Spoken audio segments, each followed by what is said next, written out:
I think when you go back to that time, us just getting married, it's 2013.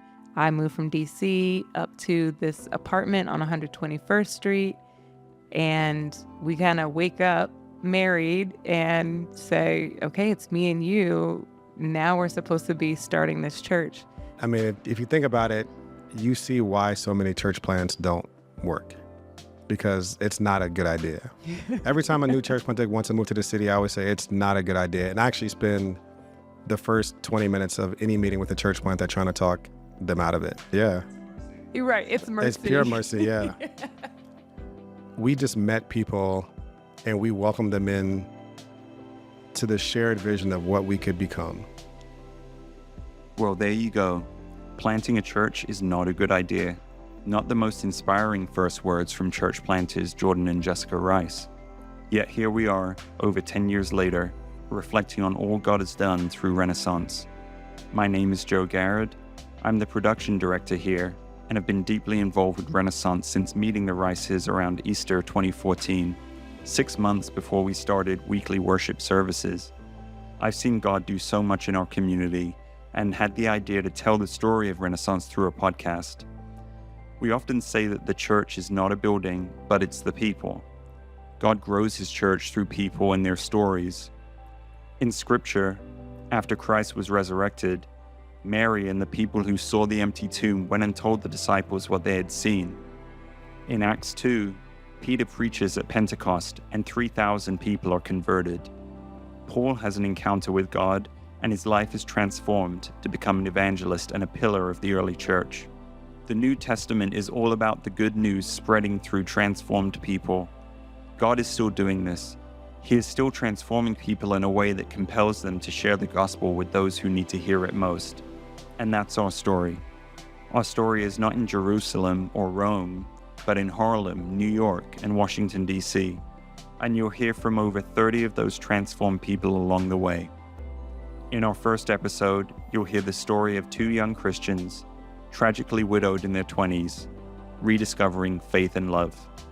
Let's start with Jordan Rice, the lead pastor and, yes, church planter of Renaissance Church. I feel like in my house, God was first, basketball was second, and everything else, school and everything, was behind. My parents had a pretty strict rule. You had to go to church on Sundays no matter what. I wasn't allowed to play in any basketball tournaments on Sundays because God was a priority. But, you know, I was a kid who really didn't pay attention in church. It wasn't like I was having profound experiences. We would time the services to know when we could sneak out in the back. And me and all my friends, we would sneak out and go to the store, go to the bodega, do whatever. It was a great group of people, but not something that I would have ever thought church would have been a part of my future. I feel like there was a point in high school when I was just telling myself, I was sitting in church and I was like, once I don't have to come to church, I'm never going again. I got to college, freshman year at Morgan State, and I never went to church. So really, freshman year, all we did was party, play basketball, and had a lot of fun. And again, God was nowhere on my radar. Sophomore year, pretty much most of the same. But there was a point sophomore year when I started to feel not content with the way things were going. Like, things weren't bad. I just started to feel like I was slipping away from the way I was raised. I knew something was off, that I needed God more in my life. Where I ended up was not where I thought I was going to end up. I just thought I could go and party, and I was insecure. I was from Westchester, shout out to the 914. But all my friends are from these cool places, Marcy Projects, Edenwald in the Bronx, Polo Grounds in Harlem. So I got to school and I would do stupid and wild things just to feel like I fit in. Before I knew it, that persona that I told myself I was and told other people I was actually started to accelerate things a little bit. And so I found myself in situations that I was like, oh man, I'm really bugging. There was one scenario, I was talking to this guy's girlfriend and he called my room. That night, me and my friends went to go to his house and confront him, to go jump him, to be honest. And thankfully, the woman didn't open the door. And that night though, her mother called me and she was asking me like, please don't harm my daughter. I remember talking to her saying, ma'am, what kind of person do you think I am? I'll never forget, that was the first time I feel like I heard the Holy Spirit break through. And it was like, oh, you're the type of person that gets 12 of his drunk friends loaded up in cars to go jump someone at 2 o'clock in the morning. That's exactly who you are. And that was the first night I prayed in probably years. And I said, God, if you're real, send me someone to get closer to you. God, I know I'm off, and just send someone. And maybe 3-4 weeks later, I was in the library studying Spanish with one of my friends. She just asked me, like, this is back in the day when every good New Yorker had a gold chain and a cross. She said, yeah, what does your cross mean to you? And I remember saying, honestly, nothing. It's something that I just wear as jewelry, but it doesn't mean anything personally to me. She asked, could she share her reading that morning with me? I said, why not? I tried everything else.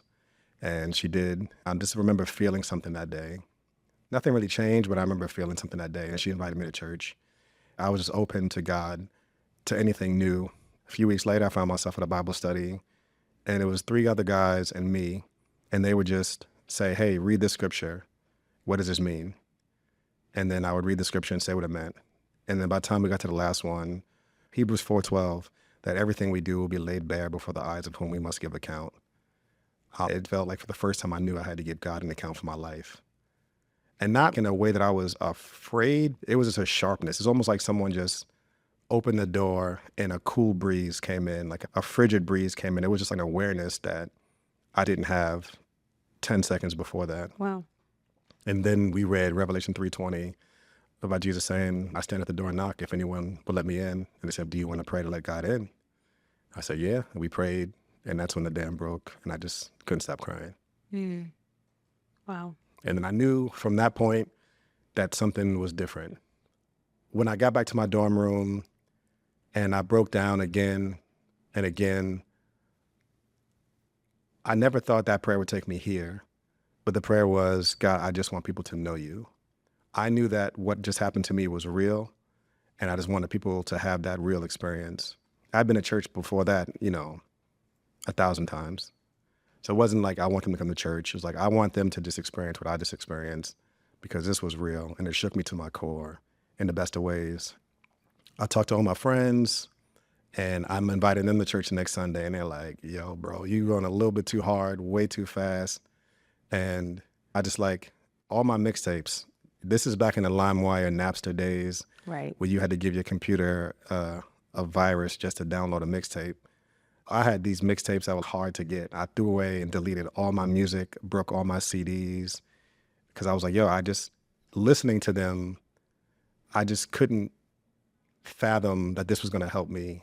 It just felt off, like to the person I was becoming. I feel like now I wish I would have mailed them to my future self, and I could have decided later which ones I was strong enough to listen to, but that decision was made. In the moment, it was necessary. So I went through my phone, deleted all the girls' phone numbers I had in there, threw all my CDs away, and I was like, it's a new day.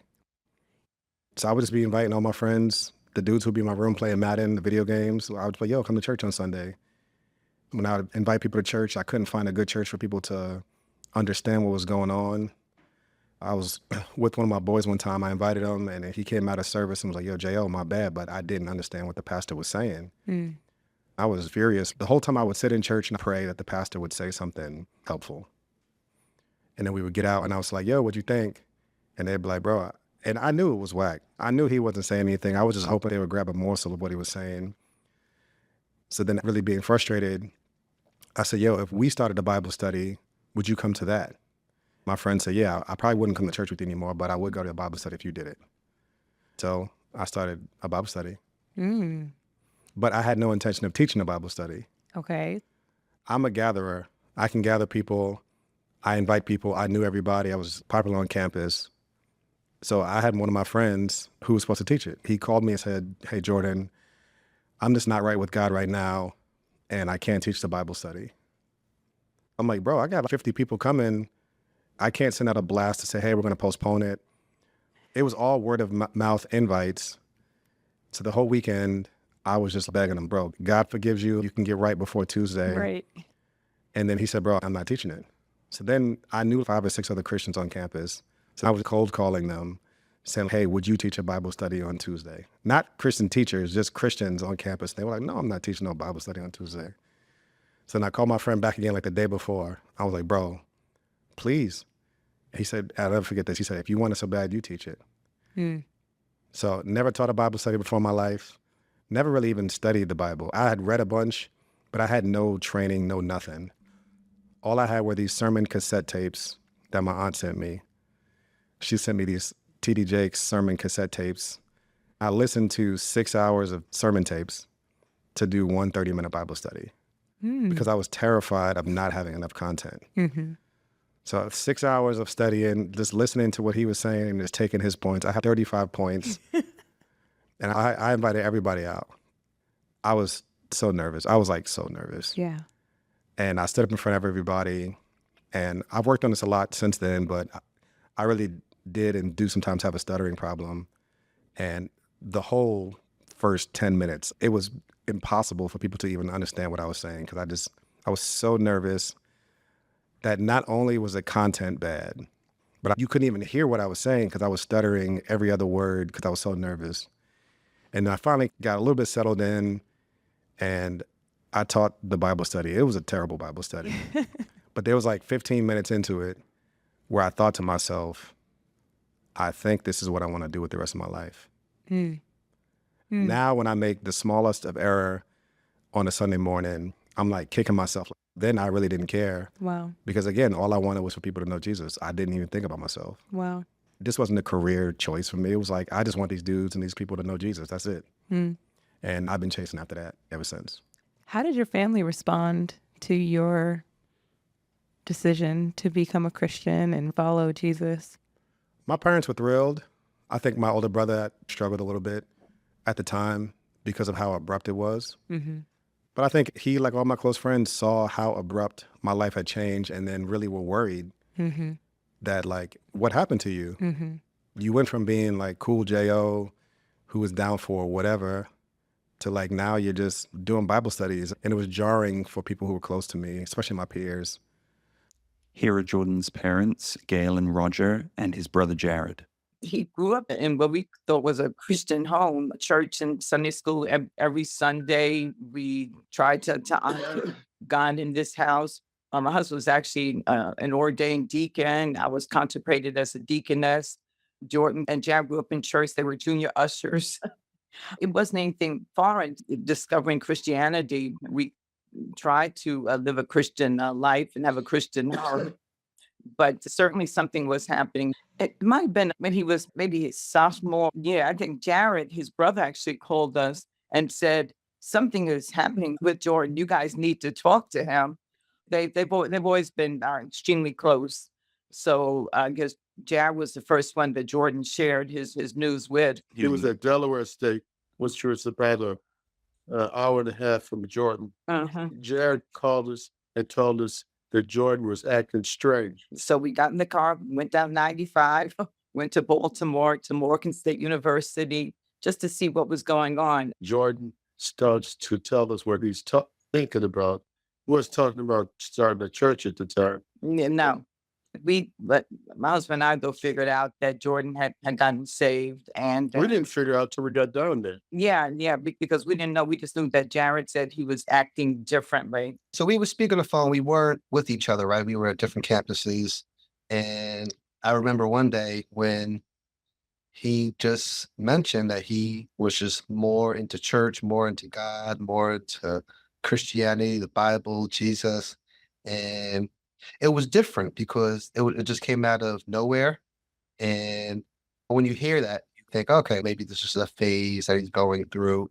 You just wait to see how that turned out. But it wasn't a phase. It was a lifelong journey that was starting at that time. And he didn't know where this journey would take him. But it was that moment in college that he decided to give his life to God. It wasn't one phone call. It wasn't one moment. It was just a series of things and observations that I was making over the course of months. It was the consistency that I saw. And that was what was different, in that he remained steadfast in this initial journey. And that was what really caught my attention. Once they realized it was real, I think that's when they settled in and were happy for me. I was on my way to law school, so it wasn't a career change. It was just, Jordan loves Jesus. He'll teach a Bible study at church every now and then. There wasn't any big difference for us. So law school was the path of the rest of your family, right? Yeah, my parents are lawyers. My mother was a judge at the time. I was on that track. So went to law school, and then really the midwinter break, the break in between after the first semester, I was shooting pool with some friends from law school, and they got there and they were just like, oh, did you hear about this article? Did you read this journal about this and this? And I'm like, finals are done. Why are we talking about law? And I remember going home that night and thinking, they really love law. They love it. And I remember being sad, like, I don't remotely love it like they do. And I don't think I'm gonna make it as an attorney. I can't do this for the rest of my life. I can't do this till I'm 60. So that was like a little bit of a seed that maybe I won't do this, but I still didn't know what the path forward would look like, what anything different would be. Were you going to church in North Carolina when you were in law school? I went to a small country church, just no longer there, in Durham. I would pray. I would just drive down the block and say, Lord, where do you want me to go? There was this small church on a hill, and I was like, I'm going to go here today. I felt like the Lord was telling me to go there that day. And I met the pastor after service, and we connected. We clicked pretty quickly. And I met some amazing people there that are still friends to this day. And the many issues associated with that church aside, I quickly fell in love with the people and really planted myself there. And that's why I got ordained. 20 years ago, I got ordained in the gospel ministry as an elder, and that's where it all started. I still got the CDs of me preaching, terrible sermons there. How did that experience form you? I had such high hopes for the church. And in many ways, it was my first church hurt experience because the pastor was promising big things and he didn't have the inner life or integrity to back it up. He was living two lives. And I remember being so disappointed. I served that church for real. I would go by the church every single week to clean up. If I had a 2-hour break, I would go by the church and vacuum. I was at the church all the time, just helping out. Whatever they needed, I would help because I knew they couldn't afford certain things. I was the audio, the AV mixer in the back, learning the soundboard and helping out on Sunday services. I'm terrible at that stuff, but I just put my hand to whatever I could do to be helpful. It was devastating, to be honest. When I graduated, it was just starting to show the cracks in the leadership of how poor their inner lives were. It really made me angry. Probably is not the right emotion. Is probably the one I felt the easiest, but disillusioned with church. People will promise you anything, but then they just won't actually live it out. So I finished law school in May, took the bar in July, started seminary at night in August. Wow. So I would practice law by day, work 40-hour work weeks or more, and then take seminary classes at night. And what kind of law were you practicing? So I'm a litigator in my blood. I cut my teeth doing traffic law on Fordham Road, and then quickly started doing family court, juvenile delinquency defense, and working on the panel, which is basically like a public attorney for children in the second department. So I worked with kids on child custody cases, neglect cases, juvenile delinquency.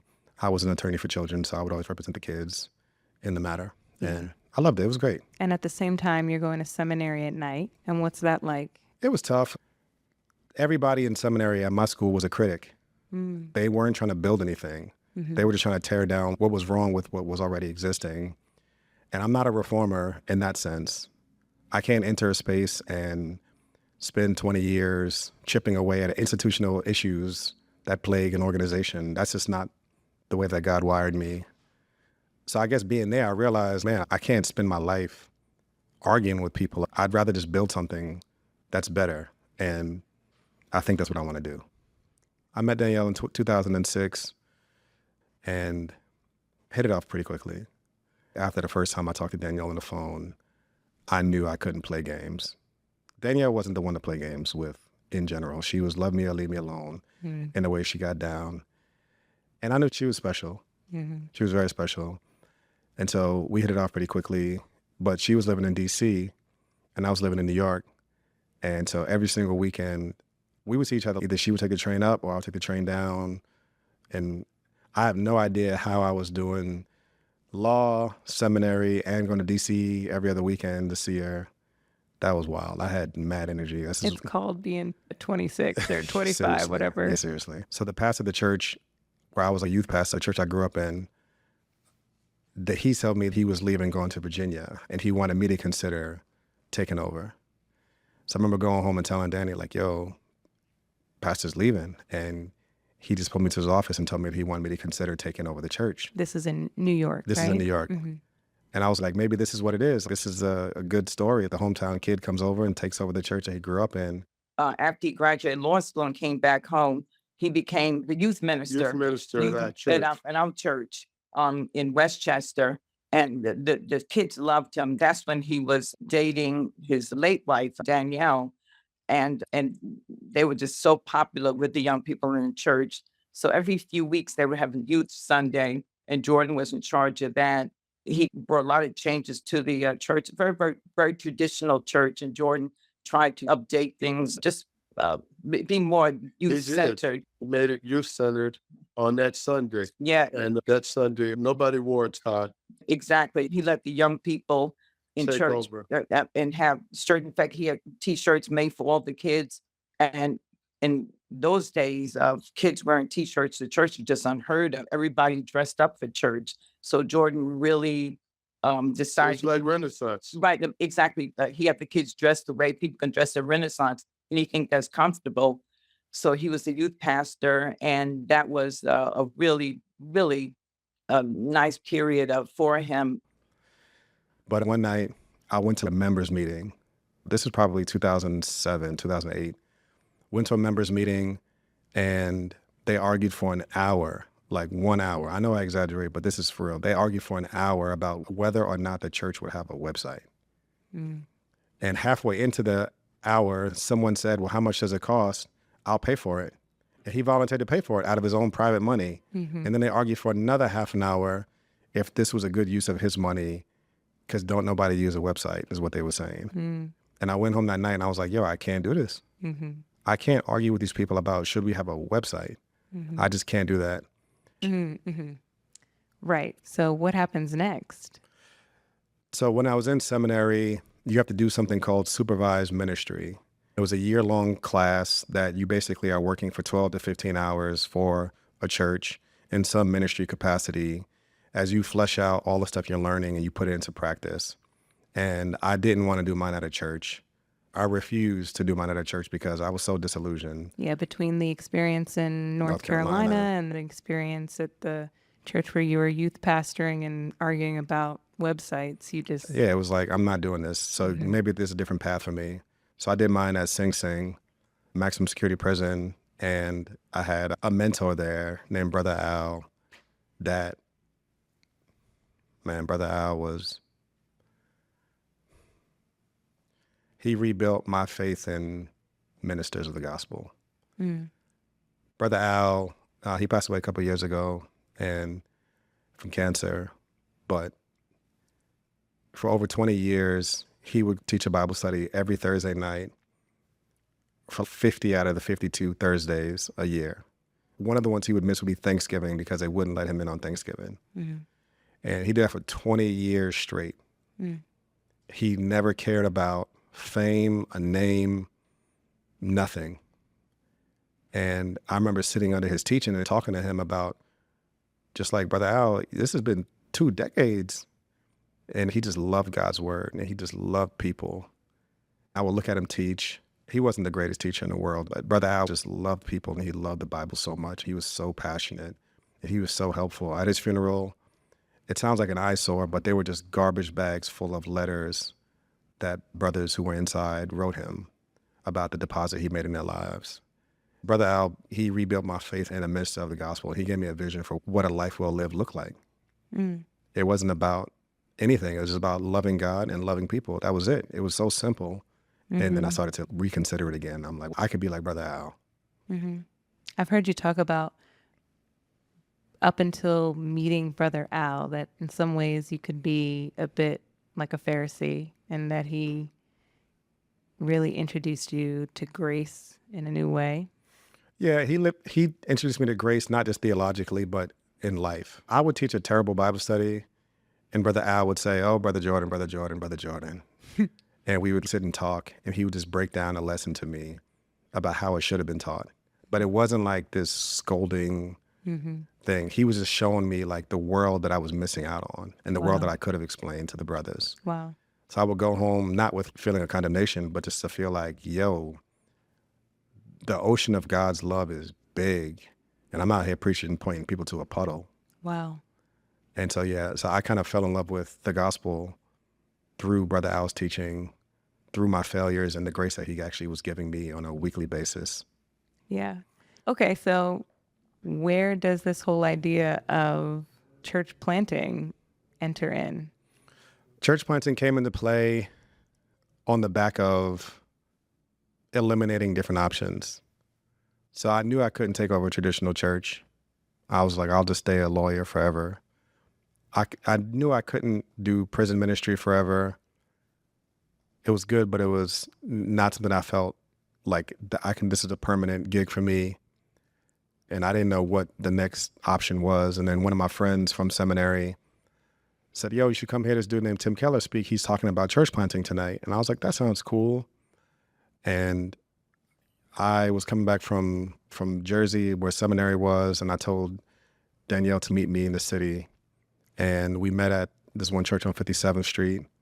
And I still had on my suit from the day. My briefcase was in my trunk from my day of cases. And Tim gave this message called God Loves Cities. And it's a message that I've taken stuff from and will continue to take stuff from forever because it really did change my life. I'll never forget sitting there thinking to myself like, yo, I wish I was not here. Because now that I'm here, I have to do something with what he's saying. And it was like 500 people in the room, but it truly felt like he and I were having a one-on-one conversation, which is why sometimes like someone will come up to me in a fellowship hall and they'll say, yo, you have no idea. It felt like you were just speaking to me. And I was like, oh, I have plenty of idea what that feels like. And at our church size now, it makes sense that one person would feel that almost every week. But it really was this time where I almost felt like exposed. Yo, how does he know this about me? How is he talking so directly to me? And then that night, I'll never forget, me and Danny, we were walking to the car. We were walking to the garage where I parked the car. And then she said, yo, just say it. I said, say what? She said, just say it. I said, say what? She said, you want to leave your job and you want to start a church, don't you? I said, yeah, I do. And she said, let's do it. And that was like the beginning of the dream. Like to dream and to really think about, we could start a church. All the things that I've wanted to do, all of the visions and dreams, it felt like it was assembling like right before my eyes, all of the different stuff. And we knew we wanted to be in New York City. I didn't know if it was going to be Queens or Harlem. At that point, my mother's family's from Queens and I love Queens. So yeah, I thought about going to Queens. That was probably my first impulse, but then also thinking about Harlem as well. So yeah, but that was a kind of crazy night. One of those nights where you don't sleep that well because you're just disrupted and disturbed, unsettled, like in a good way. And again, I just knew that something was going to have to change. But mind you, it wasn't like I was practicing law at my own thing. I was practicing law with my older brother at the family firm that my parents started 20 years before or 25 years before that. And so the dream really was that my brother and I would retire my parents. The firm was called Rice and Rice, and we never changed the name because it was like, oh, we're going to retire and you and your brother are going to take over and you'll just continue to be Rice and Rice. I got videos of my niece answering the phone, Rice and Rice. We have the plaques at my house. And there was so much pride in that. I'll never forget watching both of my grandmothers, seeing just how proud they were of my parents to have started this law firm, how much it meant, how many different people we met over the years through the firm. It was an amazing thing that they did. And so to leave that, to leave it high and dry, knowing I was going to leave it for somebody who didn't love it as much as I did or love them or have as much reverence for the firm as I would, that someone else would come in and it'll be a job. That was hard. That was really hard, to be honest. How did you wrestle through that? A lot of it was Danny, to be honest. She would always just say stuff like, your parents don't want you to spend the rest of your life chasing their dream. They don't want you to do that. You think they want you to do that. But they don't want you to spend the rest of your life ignoring the dream that God has given you to chase their dream. So I did rely on her a lot to be my advocate, the one that would push me out there to be like, no, call your parents, tell your parents that you don't want, this is what you want to do, and see what they say. That's what her idea took up with Jordan and Danielle. She was instrumental in making Jordan quit my firm. Jordan and Danielle decided that Jordan was going to quit my firm. And Jordan thought, my dad's not going to like this. So at first I didn't. I said, well, if you're going to leave the firm, at least you're going to leave it for God. Right, right, exactly. Uh, Jordan was good in whether it was civil law, family court law. He was very successful, and he enjoyed it. He loved trials. It was his natural element. He worked especially with representing young people, which was always his passion. So he was really good. But by the time he announced that he was going to leave the practice of law to go full time to the ministry, at that point, I had left the law firm because I went from being a part-time judge where I was able to still practice law to a full-time judge. So I had to leave. And then Jordan left, leaving Roger and our oldest son, Jared, in the firm until They quit me. Just to tell you aside, I was planning on letting these two dudes take over the law firm, and I was going to retire and make a lot of money off of these two. And that I was making money off these two, but then all of a sudden Jordan comes up with this idea Yeah. that he's going to start a church. There was one moment in time when the four Rices were together under one roof practicing law together. It was Rice and Rice attorneys at law. Similar to how I noticed those shifts when Jordan in college, I started to notice these shifts as well. It was over the course of time. And you can see, although he was a full-time practicing attorney, that he started having more inclination to do more work in New York City. I do remember him and I having a conversation about him moving on and not practicing law, because that was a big thing, right? Our parents were lawyers. I was a lawyer. He went to law school, and the goal was for us to kind of retire in our 70s from Rice and Rice, right? After we've done a lot of good in the community and serviced a lot of people and grown our craft and hired people. And this was a shift, right? This was a big shift because a lot of it kind of came to me, right? So his conversation and the approval was, well, I know I'm going to be doing this. And I know you're going to be kind of having to take some of this on. And I'm a person to never hold somebody back from their dreams. And you could see that he was serious about it. And I wanted to be able to support that in any way I could. So I enthusiastically gave him my approval to go ahead and branch out and to leave the practice of law and to pursue his ministry. Mm-hmm. So you and Danny were going to church together in the city? Yeah, we have been going to church together in the city, one of these cool church plants where people wore jeans on stage and you could bring your coffee inside. And we joined a little small group. And maybe not too much longer after we started going to the church, maybe 2 or 3 months in, that's when she got sick. And I remember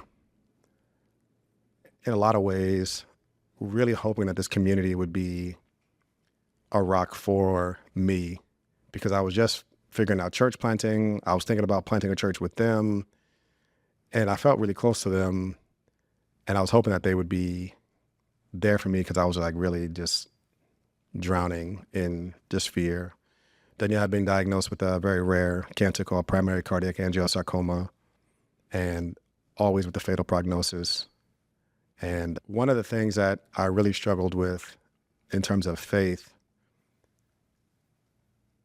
is Danielle got sick maybe a month or two after I posted online on all over social media, like, yo, big announcement, leaving law to start a church, linked up with different church planting organizations, and just like telling the world that this was a big change that was happening.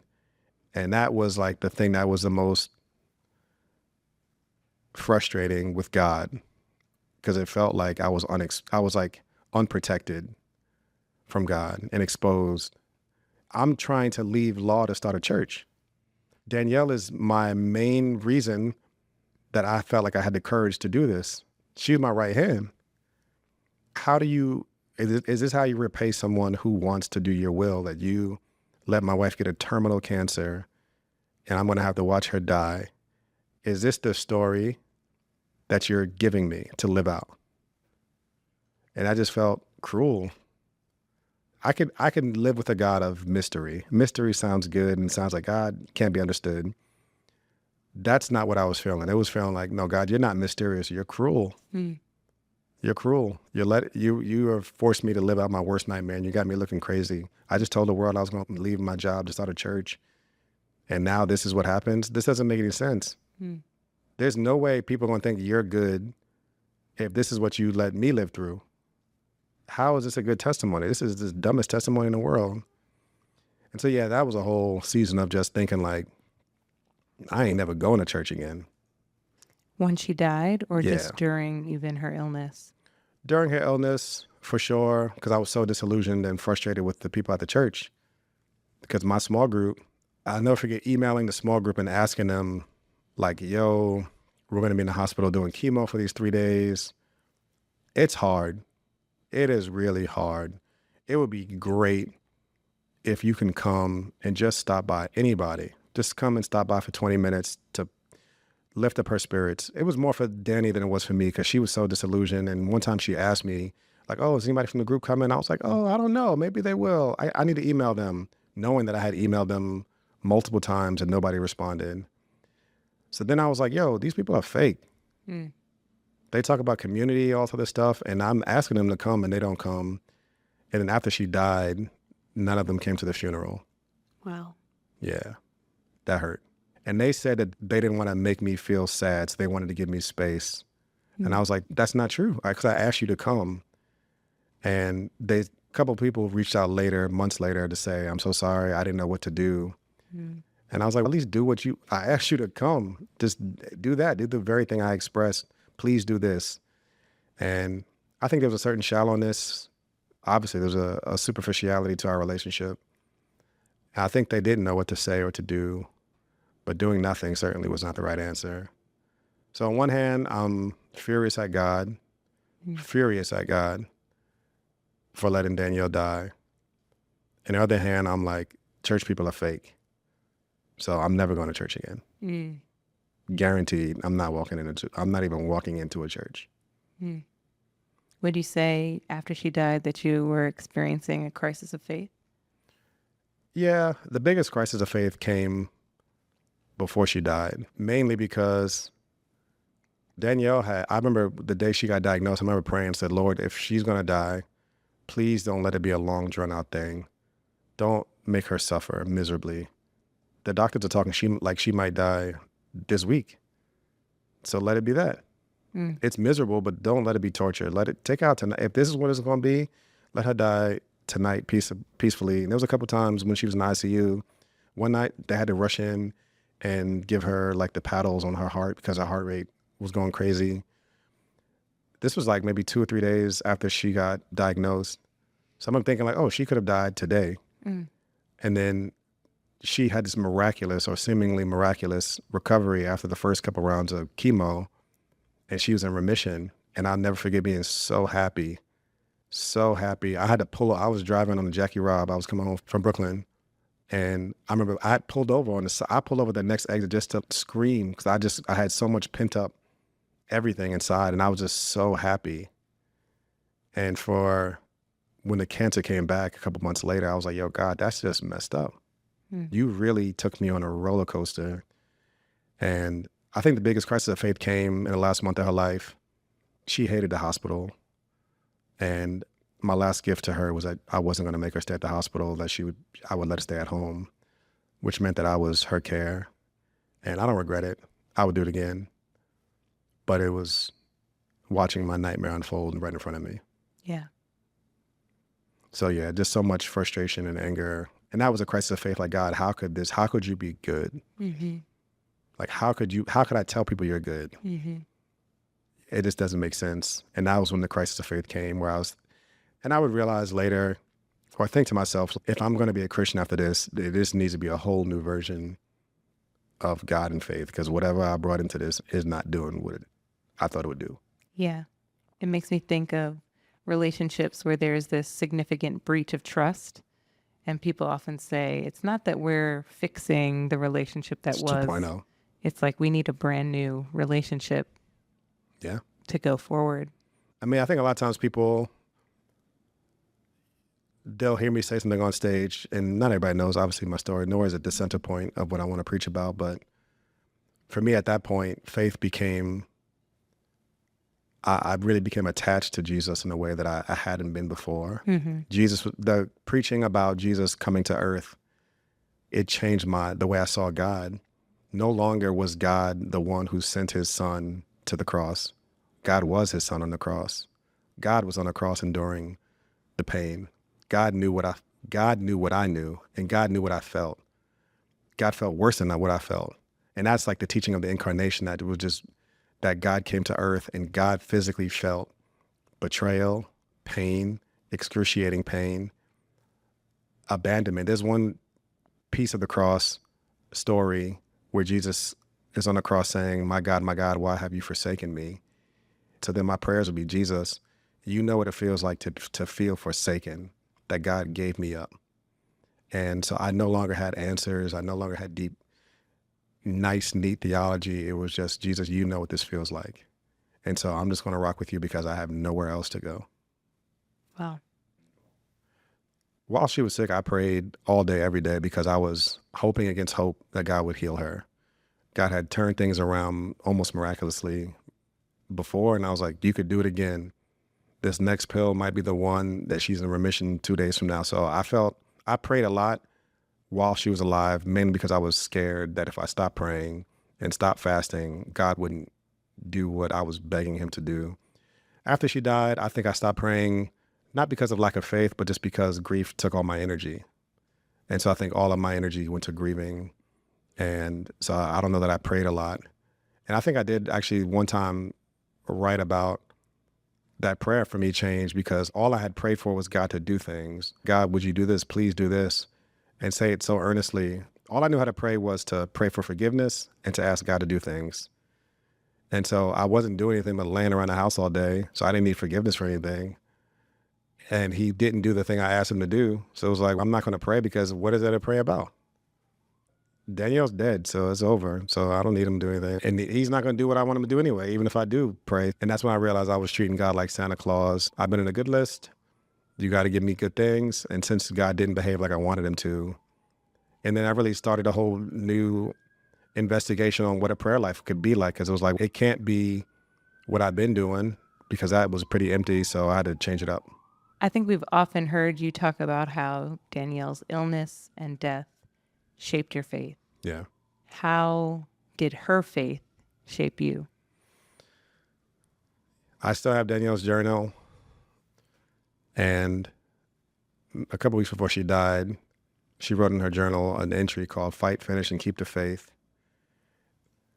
In her journal entry about what it looks like to fight, not for just her life, but to fight for her faith and to finish the course. The Paul scripture, he says, I fought the good fight. I've run my course. And to finish, so to fight, finish, and keep the faith. And talking to Danielle right after she got diagnosed, she would say things like, either I'm going to get healed or I'm going to be with Jesus, but either way, it's a win. And I never forget the first time she said that, and just me buckling at her kneecaps and just weeping. And she said, Jordan, it's a win. And yeah, in a lot of ways, to be honest, with all my threats to God, I knew if I carried through on those threats, it would be like going against what Danielle wanted me to do. If she would keep the faith in the God that allowed her body to actually betray her, surely I can at least try. And so I think I lived the first maybe 6 months after she died on her faith, on borrowed faith. Then I definitely didn't have my own. And yeah, she was a witness of someone who would endure suffering. I used to think that like evangelism was like saying nice words and like having a good argument for people about why Jesus is amazing. Over the years, I've realized that evangelism really is just living a life that is marked by you having a real relationship with Jesus. And so honestly, the way she endured suffering for me, she was like evangelizing me and discipling me on how to trust God. And even in me, like in my life, to walk through difficulty, to walk through suffering, and to say, I'm still going to hold on to his hand, that's way more powerful than any message I'll ever preach on a stage. To come out on the other side, trusting, holding his hand. People say, yo, there got to be something about that Jesus that really is real and could hold you down. And so, yeah, her faith definitely did that for me. It really strengthened me in ways that I know I wouldn't be sitting here right now if it wasn't for her and her testimony. So then, after she's passed, after you've sworn that you're not going to go to church, let alone start a church, how do we get to you starting a church?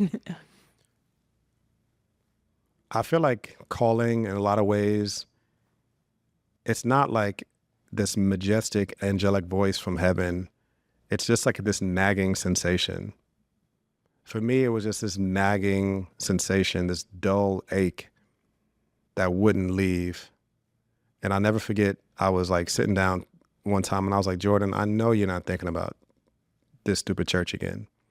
This is maybe a year and a half after Danny died, and a lot of the fog from the grief had lifted. Mm-hmm. And I could think clearly again. I remember talking to my therapist one time about it and just saying, this is something I've been thinking about before she even got sick. And am I crazy? Like, am I crazy to want to do this? And she says, well, you wanted to do this for the last number of years. I don't think you're crazy. And so that's one part. So like, I think calling is like this thing of this nagging burden, but the other part is an open door. So I had this burden, and then I was playing pool with the president of Orchard Group, Brent Storms. I didn't even know what he did at that time. And I was talking to him specifically about like church planting, and I want to do this thing. I don't know if I'm gonna do it. And I knew he had worked in church planting, but I had no idea he was a president of the church planting organization. Because had I did know, I would have been like nervous, and I'd have probably treated it like a job interview. They said, oh, you should just come down to this church planting conference in Florida. I was like, oh, that sounds cool. And that night, one of my friends said like, yo, do you know who that was? And he told me. I was like, seriously? And I went to the conference, and it wasn't like anything they said was so powerful, but I remember like being around other church planters and feeling like, I think now's the time. So we started talking about like logistics, and I'll never forget meeting with Robert Guerrero, shout out to Rob, from another church planting organization that trains church planters called Redeemer City to City, and sitting and talking with him and Brent about this church plant that I wanted to do. And Brent was saying, honestly, we've never had an unmarried pastor plant a church. And at this point, I was, completely single.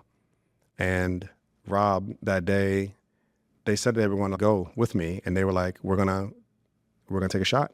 We're gonna back you. And they were gonna help me get trained. They were gonna help me get resourced. They were gonna help me get a job downtown. I was like a church planting resident to learn how to do church. And we were gonna talk about launching a church in Harlem. And then Rob, when he was praying for me, he was like, Lord, and I pray that you would send him a wife. And honestly, I joke whenever I introduce Rob saying there's a 2-week guarantee on when you'll meet your spouse, because I met my now wife, Jessica, the wonderful, beautiful Jessica Rice, 2 weeks after that night. Here's Jessica's mother, Jennifer. When she was young, I was a single mother at that point. I made sure that she went to Sunday school. I was not as active in the church as I made sure she was, because I had a very demanding job with a lot of travel. Mhm. But most Sundays, I took her to the Episcopalian church in our area. What I really remember, though, is when she went to a Christian camp, I would say 12, 13. I can't remember the age exactly. Mhm. But at that camp, I remember her coming back and saying she felt she had been saved. She had truly become a Christian. Yeah, I remember just hearing the gospel and thinking, yes, this makes sense. And I came home from that week really on fire for God and Jesus, and wanting to have Bible studies with my neighbors at the end of our driveways and tell them all about Jesus and how great he was. I had been attending church, but that camp attendance really solidified things for me in a new way. Fortunately, I also had friends who were Christians, so we nurtured each other's faith together. I went through confirmation courses in the Episcopal Church, and that was actually really foundational to my understanding of theology too. Yeah. I think my parents at the time, my mom was overwhelmed with all the things happening in her life. My dad wasn't a Christian, and I was perplexed about the fact that I had become a Christian. But it was something that was important to me through middle school, high school, and heading off to college. I think in my mind, I was like, this has been good, but now it's time to party a little bit, break loose. not go too crazy, but a little bit. But as the Lord would have it, going to the University of Maryland, I got connected to a Bible study not long into getting there. And all of my closest friends from college came out of that Bible study. So I think the opposite of what I thought would happen happened as opposed to drifting away from Christianity. I feel like I deepened my understanding of it and deepened my awareness of even the concept of having a relationship with God and that being a thing. I got pretty involved in campus ministry, in leading that Bible study, bringing people to it, all the things. Being a Christian student leader was a pretty big part of my identity all throughout college. So while I was in college, I had an internship working for Johnson and Johnson, and it just so happened my mother also worked at Johnson and Johnson. And my father had worked at Johnson& and Johnson. So, I never thought that I would work there. In fact, I probably said the opposite. I'm never gonna work there since my parents had worked there, but as things often go, we often follow in the trail and the steps of our parents, and so I worked in communications, and thankfully, after interning there for a couple of years, I was able to also get a full-time position after graduating. So was living in New Jersey, living with my mom and working at J&J, and while working there is when I met Jerron. We bonded because he was from Maryland, had gone to school in New Jersey, and I was living in New Jersey, but had gone to school in Maryland. And so we had the opposite experience and kind of bonded comparing notes. And also, we both had an affinity for that area. He was trying to figure out how he could move back to Maryland to be close to his Yeah. family. I was trying to figure out how I could also move back to Maryland to be close to my college friends. We worked in different departments, but we became friends. We had this group of mutual friends that we would all hang out, go to happy hours and celebrate each other's birthdays at Outback Steakhouse or whatever. Over time, we just became closer friends. And then after about a year was when we finally confessed to each other that we liked each other and then started dating. I met him first. I was his mentor at Johnson& Johnson, and then Jessica also joined Johnson& Johnson, and she met Jerron, but I didn't introduce them. I remember meeting him and thinking, "Oh, what a lovely young man. I love him for my daughter," but I was not about to interfere in any lives. So I went off to Jamaica for 6 months on a special assignment, and during that time, Jessica and Jerron became friends. And the two of them, plus another good friend, they came to visit me in Jamaica. And it was during that time, that vacation in Jamaica, that I think sparks started to fly. He was an engineer in the operations group at Johnson& Johnson. I was in sales and marketing, and he had a desire to get back to Maryland where his family was. We were in New Jersey, and sales was one avenue he thought would help him get there. So he basically had me mentor him, and I connected him to the right people, and then he was able to get a job in Maryland. I was very close to Jerron and very happy when he and Jessica became a couple.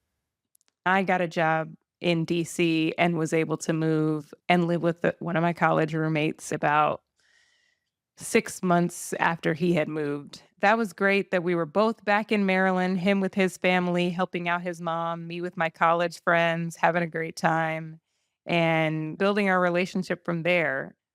I certainly had a strong foundation in my faith when I finished college, and it was definitely a culture shock to move from the bubble of college, all my Christian friends, doing campus ministry to real life and adulting and trying to figure out all the things.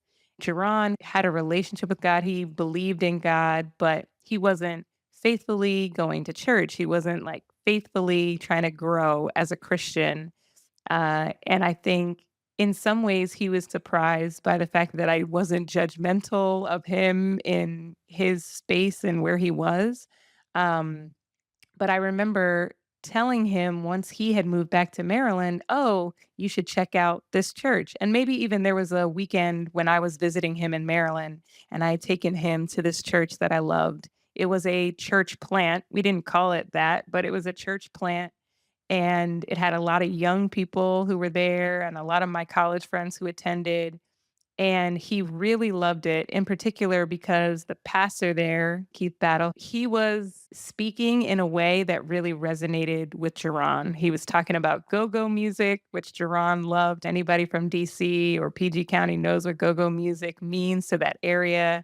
He was using slang. He was dressed casually. The music was contemporary. The services were concise and to the point. He just really loved it. I remember talking to him on the phone a couple weekends later, and he mentioned that he had gone back to church on his own without me.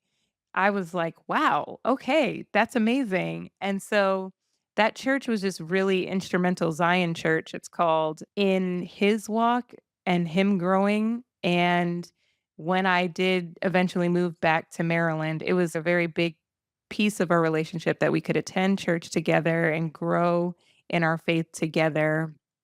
He really loved the church. He even wanted to start a small group for motorcycle riders like himself. So, uh, yeah, that church, I mean, we did our premarital counseling there. And then, yeah, I mean, they were even walking with me, obviously, when he passed away, too. So, very formational. And what story that a lot of people don't know is this: when Jerron, Jessica's late husband, passed away, Danny actually had heard about it. Both couples got married in '09, didn't know each other, had mutual friends. Like I said, Jordan went to college in Maryland, and so did Jessica. And one day, a month before Jordan and Danielle's wedding, Danielle came to the house in tears. And I said, what's wrong? And she says, I just heard about this girl who just got married last month, meaning that July. She says her husband was killed in a motorcycle accident.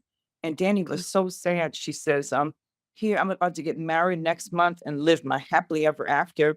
And this girl lost her husband after being married for 2 months. That girl, of course, was Jessica. So Danny prayed for Jessica. She felt so bad for her. And she was in tears over Jessica's loss, and not knowing that later she would die and that this quote girl would be the one who would marry Jordan. Yeah, in the days after Jerron passed away, once we had his memorial and my boss had said, "Take as much time as you need."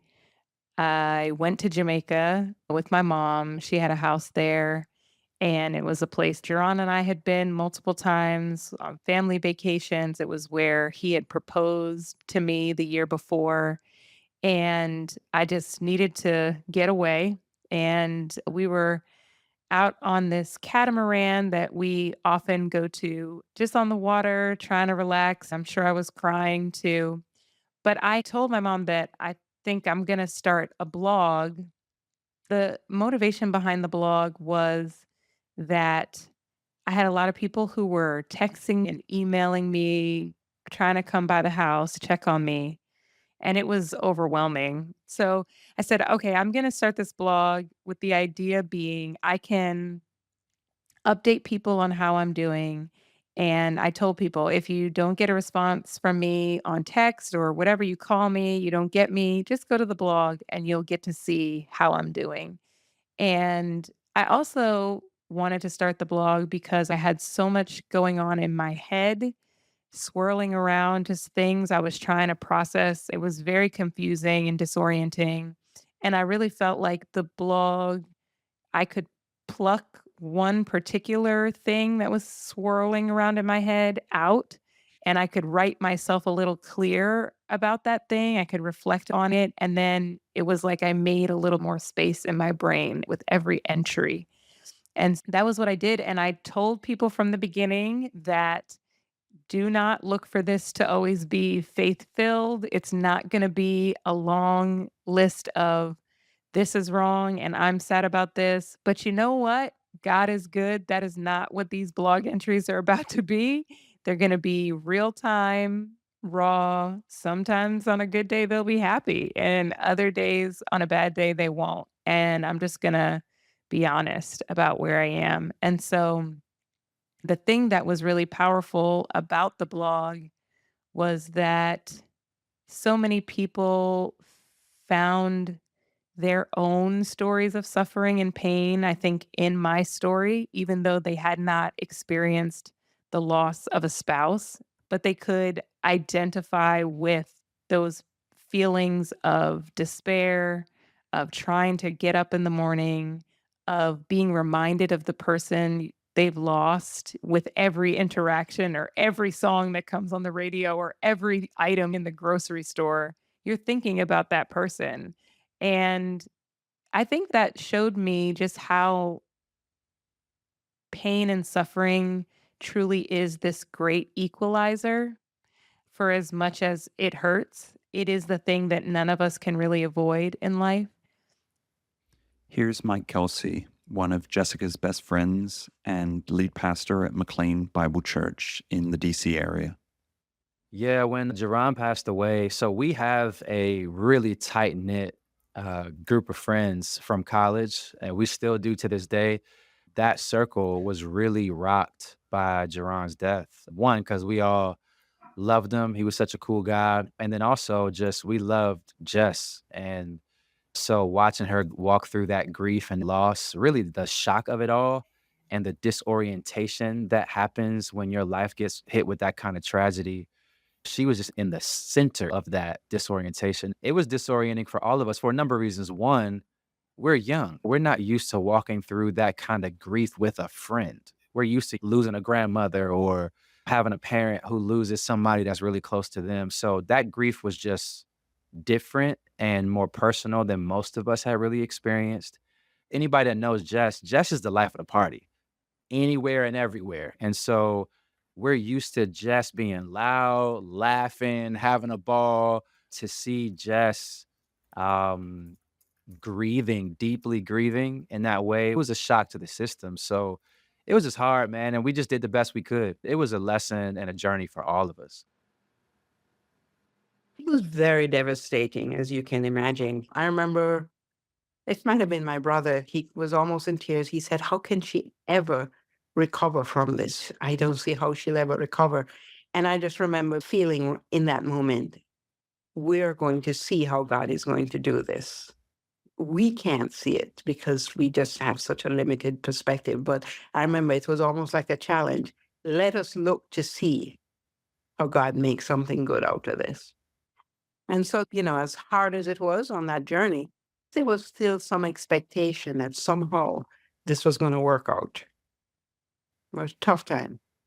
I'm the mother, but still, her faith and her courage was an inspiration to me.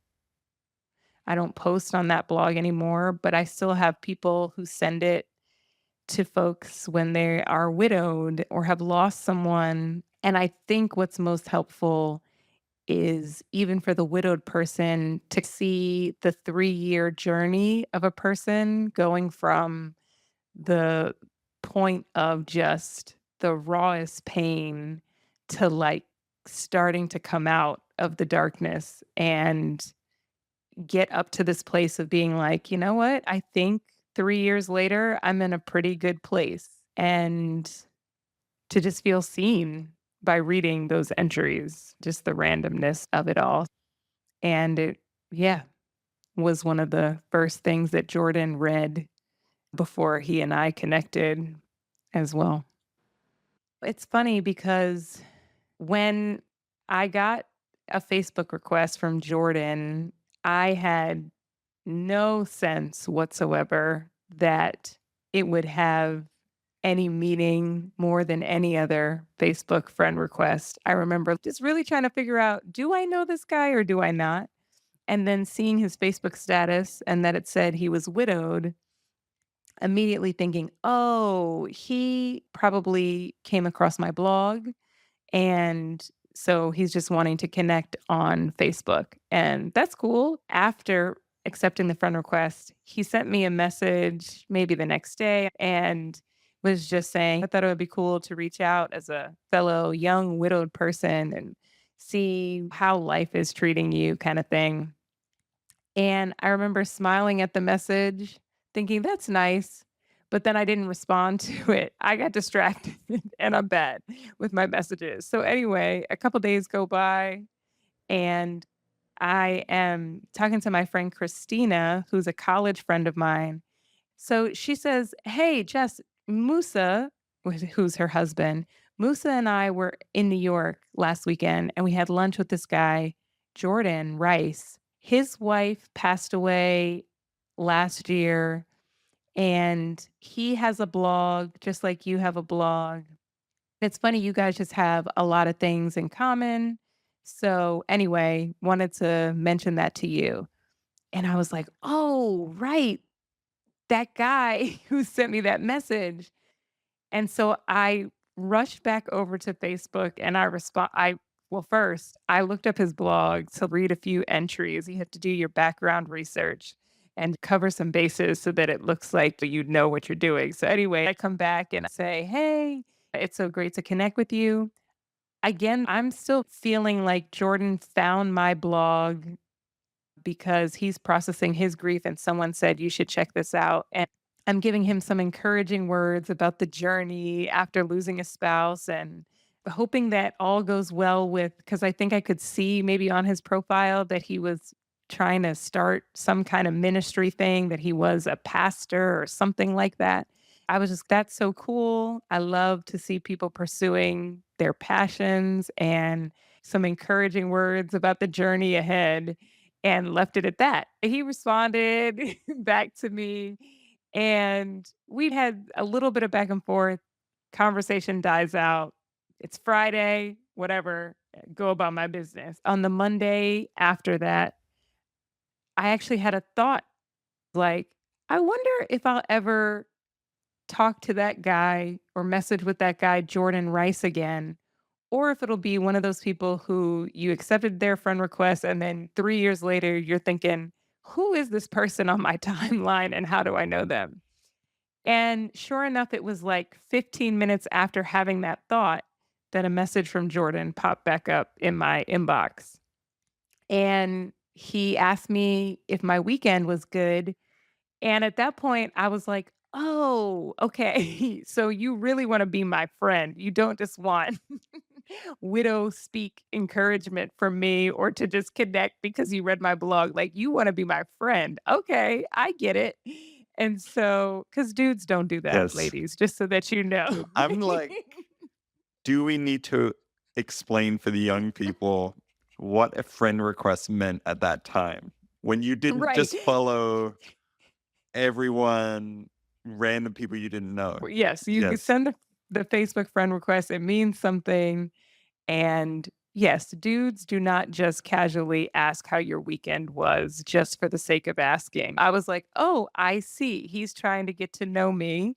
And so we start sending messages back and forth. This is all still on Facebook Messenger. We still have these records to look back on.